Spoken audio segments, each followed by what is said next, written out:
ចូលគោរពប្រតិបត្តិដល់មេត្តាបិតាខ្លួននេះជាបញ្ញត្តិពុទ្ធដំបូងដែលមានជាប់ទាំងសេចក្តីសន្យាផងដើម្បីឲ្យរកគ្នាបានសេចក្តីសុខហើយរស់នៅលើផែនដីយូរអង្វែងនេះជាព្រះបន្ទូលផងសម្រាប់កូនចៅទាំងអស់គ្នា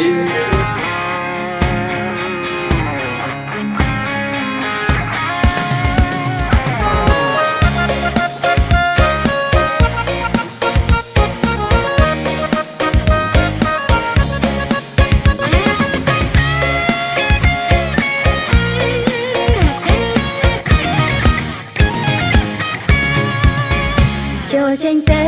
ផ្សាយដំណឹងល្អពីព្រះត្រូវរូតរាំងចងចាំទ្រង់ជា